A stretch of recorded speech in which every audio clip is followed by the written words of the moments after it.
Anyway, so this is a good week to look at life from a longer perspective, perhaps a view from the balcony.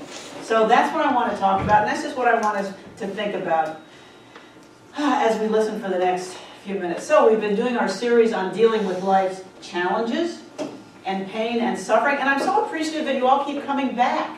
I'm reading this Buddhist text for today, and one of the things it teaches us is embrace death.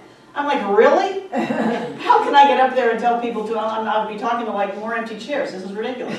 But thank you for sticking with us during this service, during this series, because it's something that we all deal with. I mean, in the 15, 20 minutes we've had leading up to this talk, we've just seen it. Joy and happiness, they're all flip sides of pain and suffering. They're all the yin to the yang. So far we've taken a look at Father Richard Rohr's view of the two halves of life, taking a look at our developing and our maturing spirituality from a younger spirituality, walking into a more mature and wise spiritual half of life. We've taken a look at the importance of regular practices and a structure to give us a spiritual container that later will hold the wisdom as we develop it. These structures help us remember that we are expressions of God, with all that means, all the power and the light and the harmony and the peace and the joy that image suggests. Given the hurly-burly of life that we've just seen expressed here, that it goes on in all our lives, we need those tools to remember, because if you're like me, in the midst of it all, I just forget. We just forget.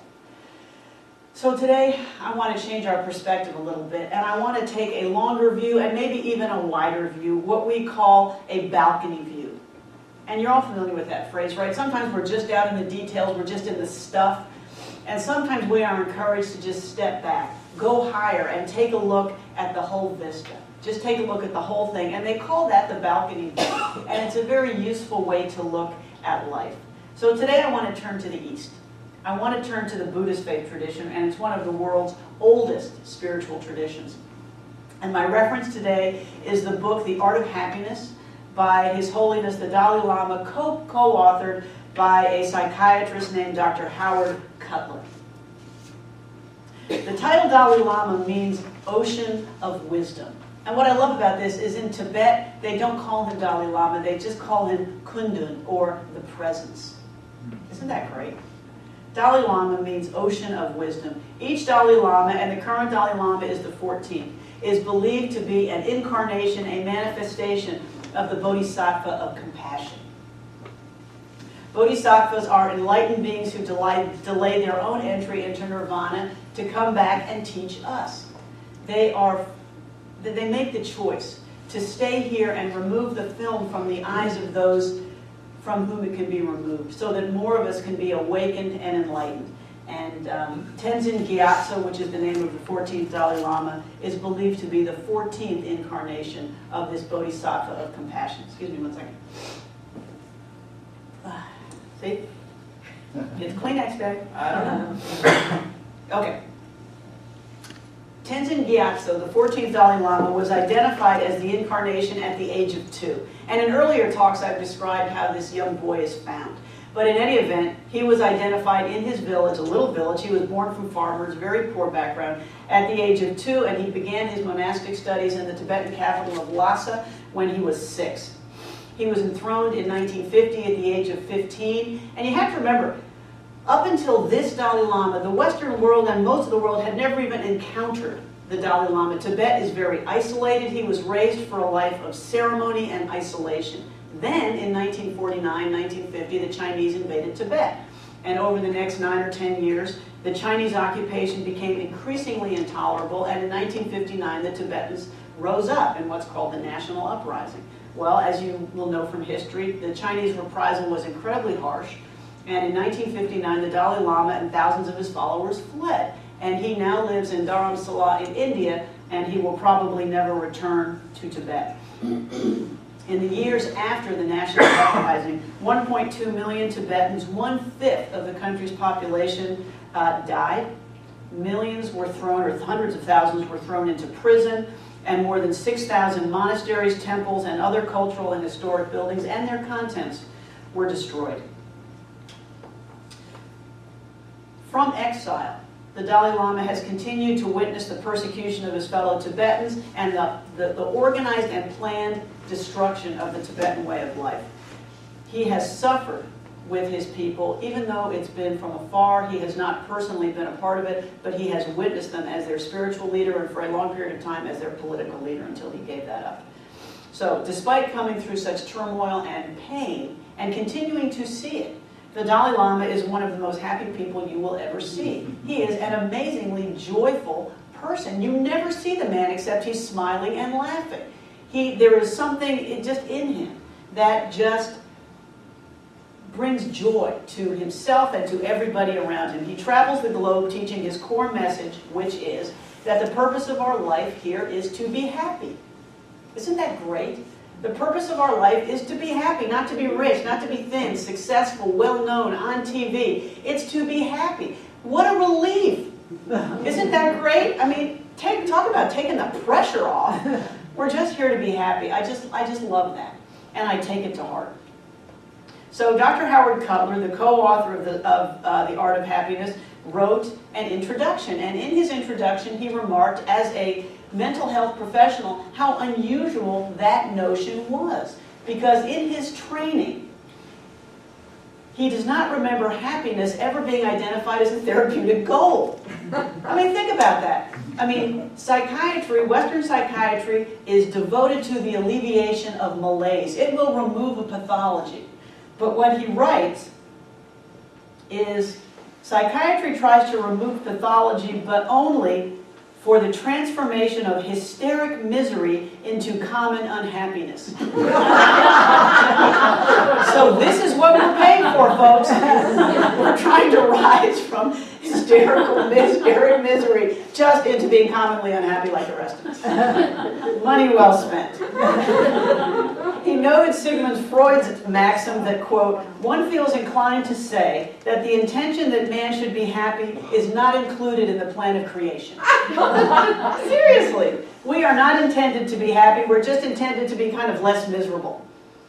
And at that point, embracing death looks like a good idea. See, these things go together. Just kidding. Okay. So Dr. Cutler had not realized until he spent time with the Dalai Lama, who had been through these traumatic experiences and witnessed his beloved countrymen going through them, that there was an option in life to be happy, that the goal of our continued awakening was to get there. Our goal was not the abatement of misery. We could go higher and actually achieve continuing happiness if we follow these practices, and not even necessarily these practices, if we just follow a practice to promote our continued awakening, and if we keep our eye on the ball. And we're going to talk about that for an additional second. When you read any works by the Dalai Lama, you will notice that his focus is the training of the mind. And that's what he says. He's very rational. When he was a kid, he used to take things apart and put them back together. I think he really wanted to be an engineer. He's very rational. But his goal is the training of the mind. When he says mind, he doesn't mean what we think of as intellect or as cognitive capacity. He thinks of what in Tibetan is the word sen, which has the meaning closer to psyche or spirit. It includes intellect, but also your spirit and your heart and your feelings. It's all of it. We move closer to true happiness by training all the elements of awareness that we bring to our world. All of it, our minds, our hearts, our consciousness, everything.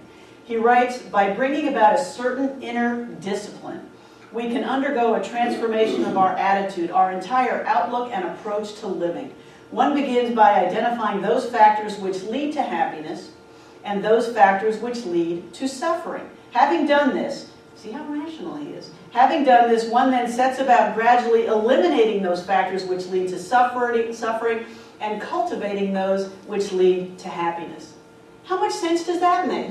We look at what makes us suffer, we stop doing it. We look at what makes us happy, we do more of it. I mean, really, that's true. I have this thing up on my refrigerator that says, do more of what makes you happy. He could have written it. That's what we do.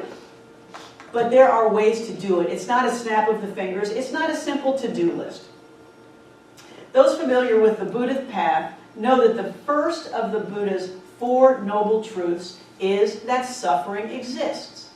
When I first learned that, it was translated as life is suffering. And I thought, oh my God, who would want to be a Buddhist? How depressing is that? It's not. Because that's the first of the Four Noble Truths. The point is, it's not an immutable, fixed truth that we are doomed to suffering and there's nothing we can do about it. The reverse is true. The core of Buddhist teaching is that suffering has a cause and there is a way to eliminate it. We can attain happiness, which is wonderful news. However, to reach that point, we first have to accept that it exists. And that may seem to be a facile thought, but I want you to sit and think about it for a second. We have to accept that it is a normal part of life, because we don't. Here in the West, we often don't. As Father Richard Rohr taught last week, pain is part of the deal. Christian and Buddhism, same idea. Pain is with us, suffering is with us. As the Dalai Lama looked at the world around him, he saw that most people were anything but happy. Why? We chase what we think will make us happy. We are told will make us happy, and for a second it does make us happy, but then the effects are fleeting and suffering ensues. We have failed to learn the first lesson, that life involves suffering. We fight the notion that suffering exists, that it's going to come to us. I mean, look at our world. You cannot turn on the TV, you cannot turn on the radio without somebody promising to alleviate any pain you have. Isn't that true? You have a headache, take a pill. You're depressed, go see a psychiatrist. Or take a pill and see a psychiatrist. Do everything. You want to change the way you look, have some surgery. You want to be younger, dye your hair, have some surgery, whatever. We follow the thought that pain is to be avoided, that there is something we can always do to fix it. So what does that mean when you say you want to fix something? It means it's broken. That's the attitude we have. Any discomfort we have, there is a way to fix it. What is that telling us? It's telling us that it's abnormal. Buddhist teacher Frank Ostaseski teaches that in Western culture, we are taught that if suffering exists, something is wrong. It's a mistake. So what do? We seek happiness by avoiding pain. This is an interesting evolution of thought. We seek happiness by avoiding pain because pain is something to avoid. There's something wrong with it. It's a mistake. Do our thoughts unsettle us? We distract ourselves out of them. With food, with alcohol, with drugs, with personal drama, with surfing the internet, with serial relationships, with sex, whatever. We distract ourselves out of it. He writes, our approach naturally leads to epidemics of alcoholism and drug abuse, compulsive overeating, gambling and shopping, and an insecure attachment to our technological devices. You know who you are. And I'm the same way. I mean, I can't stop, I've said this, I can't stop at a light without checking my email. Well, now I try. Because, I just don't want to sit and think about it. But I've made it a discipline. I sit and I stop and I think and I look around because I realize that that technological device is a distraction to stop me from that momentary tightening in my stomach, that momentary, oh, it's just me and my thoughts. And if you're like me, what do I do when I feel distressed? Do I sit and meditate? Do I walk my way through it? No, I go to Fry's. Doesn't everybody? That's what we do. Or Best Buy, that's pretty cool too. But these are distractions. These are diversions, which once I bought that new techno thing, a week later, a day later, an hour later, I'm back where I started. The Buddha called this habit mistaking suffering for happiness. Because these short-term fixes, they feel good, don't they? When we shop, when we have a drink, when we have that donut, whatever, they feel good. We are mistaking that temporary fix for avoiding long-term suffering. And what does it mean? It means we just go back. It's a cycle. The Buddhists call it samsara. It's the cycle of going back to the suffering that again prompts us to follow that distraction. There is no end to it. Every time we opt out for that short-term pleasure, immediate relief from distress or discomfort, we reinforce those patterns that lead to suffering, inevitably. Buddhist teacher Pema Chodron writes that we become less and less able to reside with even the most fleeting uneasiness or discomfort. Is that something that resonates with any of you?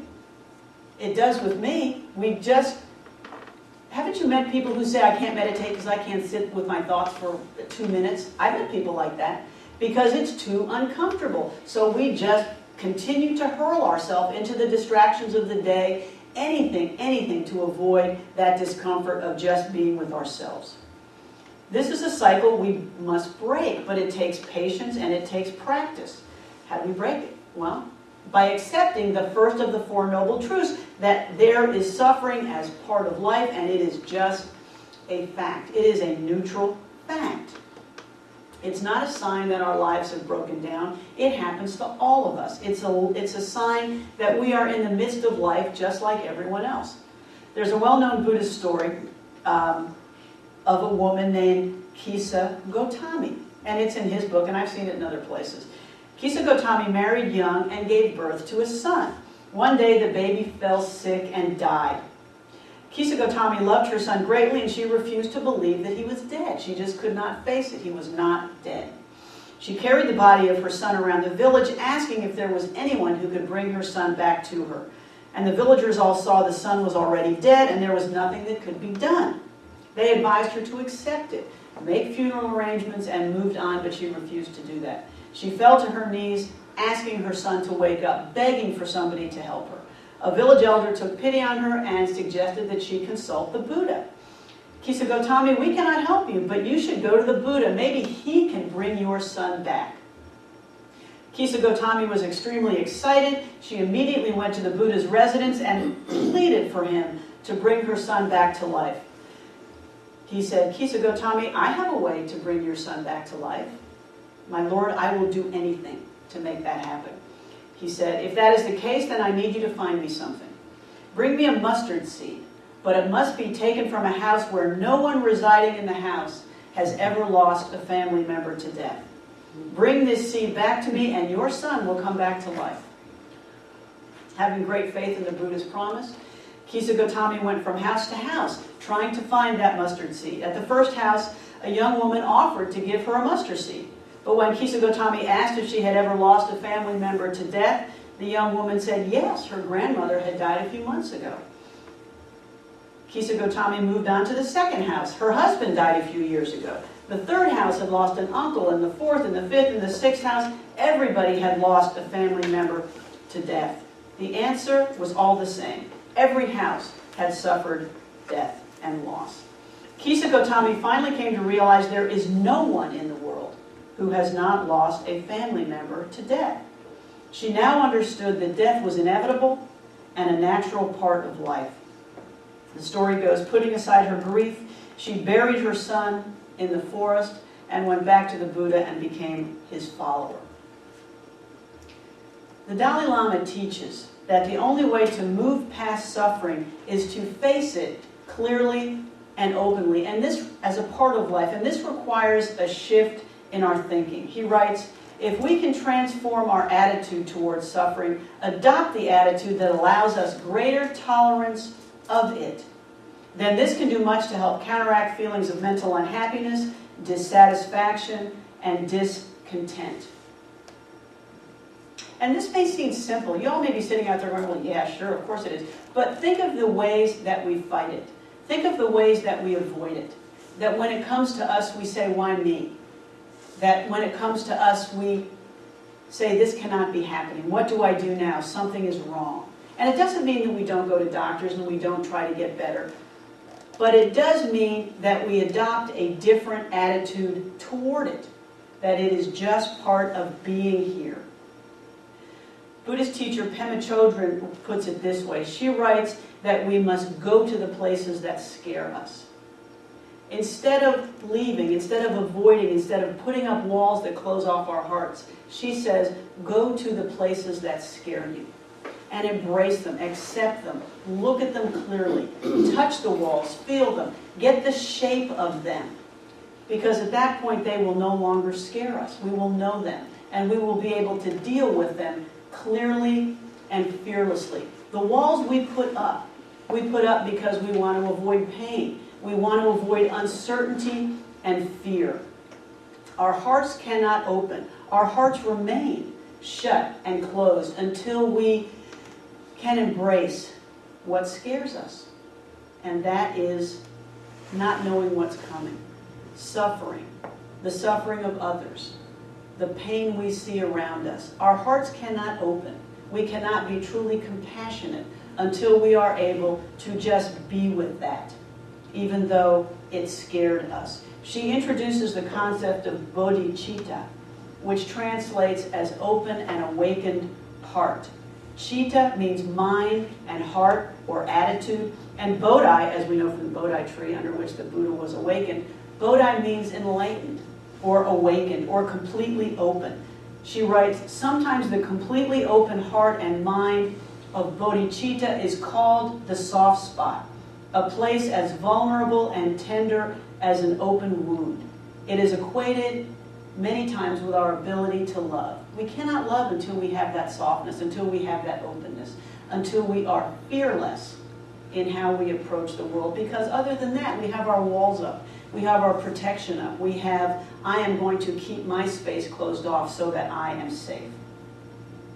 Development of this open heart is not something we do in 5 seconds. It is a lifetime of practice. It is the result of daily practice. But it permits us to drop the walls that protect us, to drop the filter through which we peer out at a world that scares us.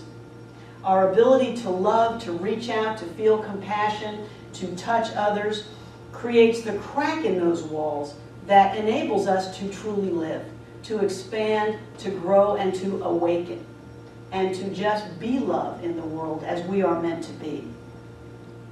So an attitude of greater openness, it also permits us to examine our reaction to painful events. And this is something else I found interesting to think about.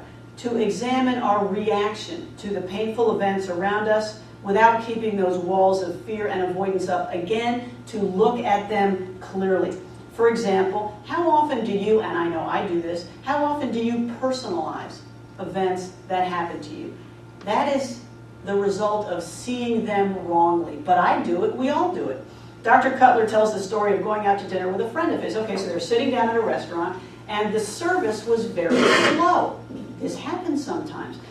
His colleagues started to complain shortly after they sat down. He said, look at that. That waiter is so blah, blah, blah, slow. I bet he's doing that just on purpose. I bet he's ignoring us on purpose. And it just got worse. The whole meal was the guy got madder and madder and madder just because the service was slow. My sister's looking at me. She's a former server. It's like, okay, that's not the case. Anyway, this went on the whole meal. At the end, the waiter showed up with free desserts, and he explained the cook had just had a death in the family. Another server had not shown up, had called in sick, and this was just what happened, and they were very sorry. The guy was still mad. I'm never coming back here. I have these people. I'm never coming back here. Personalizing what had happened to him. What is an extreme reaction? How about road rage? Don't we read about instances of that?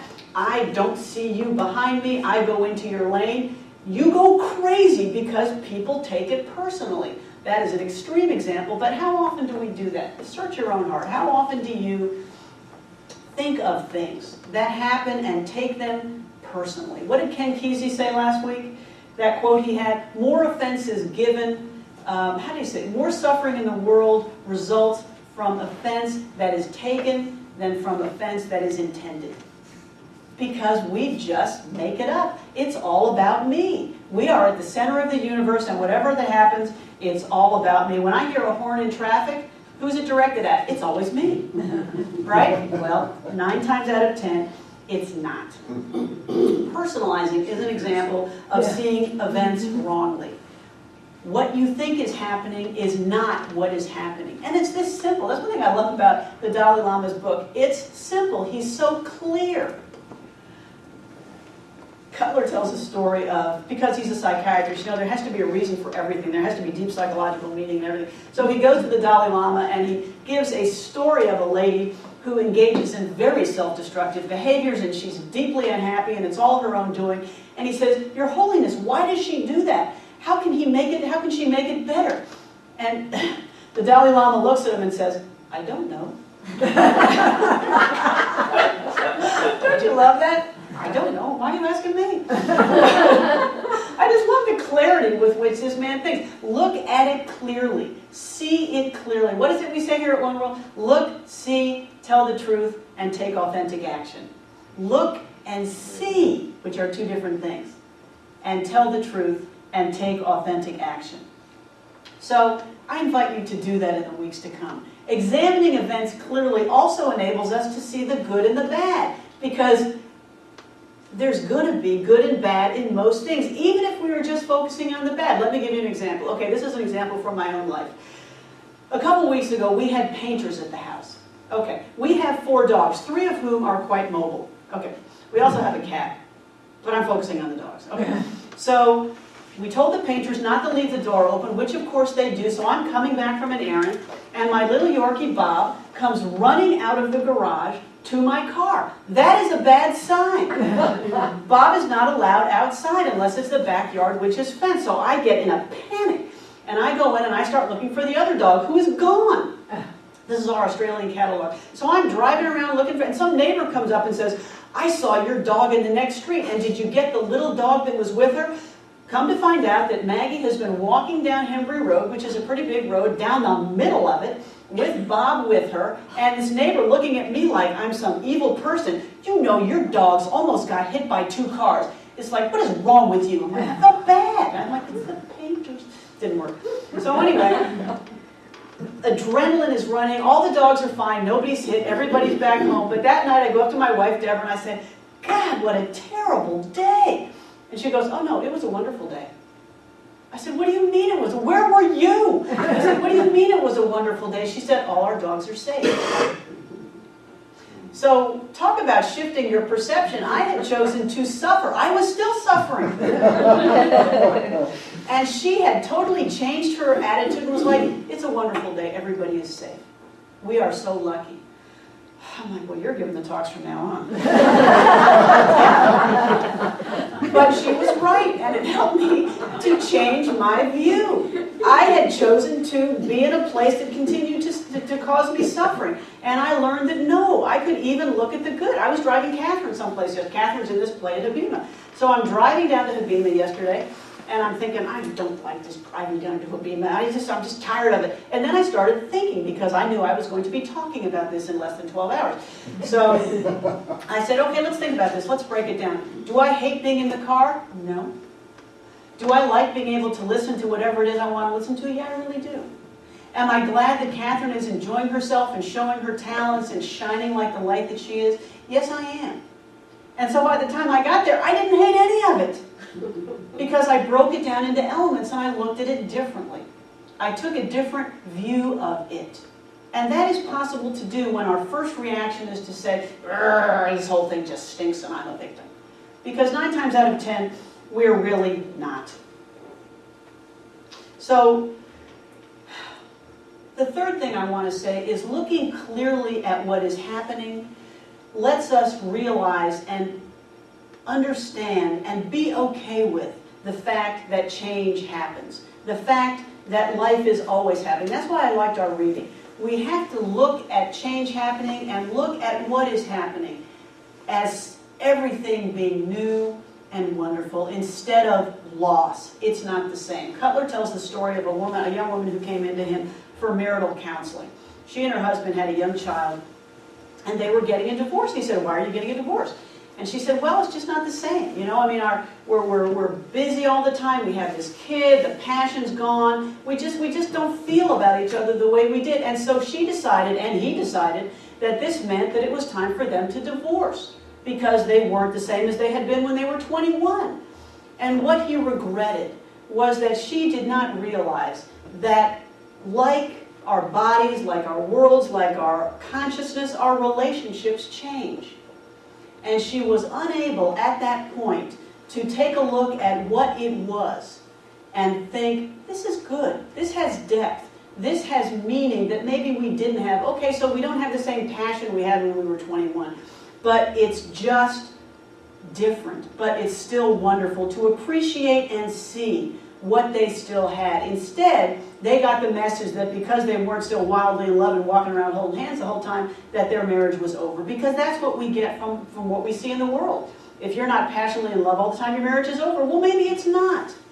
Maybe we need to accept the fact, now maybe it might be, this is not to say never get divorced, but this is something just to think about. As we age, everything changes. And this is not just marital couples, this is friends, this is siblings, this is every relationship changes because everything does. Even your body, on a cellular level, you're not the same body you had 7 years, you're a whole different person, physically speaking. When we accept that, when we get the ability to see, as the Bible teaches, to see all things new, we approach life with a sense of curiosity and flexibility and patience and wonder that can just transform the way we interact with life. Instead of grieving what is gone, we can embrace what is here and get meaning out of it that we might otherwise have missed. It requires some patience, which the Dalai Lama thinks is the basis of compassion, because not everything happens at once. Things unfold. Things are revealed. And that is part of the wonder of how we awaken as we proceed through our spiritual journey.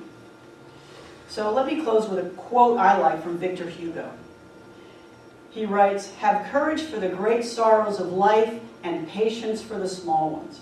And when you have laboriously accomplished your daily task, go to sleep in peace.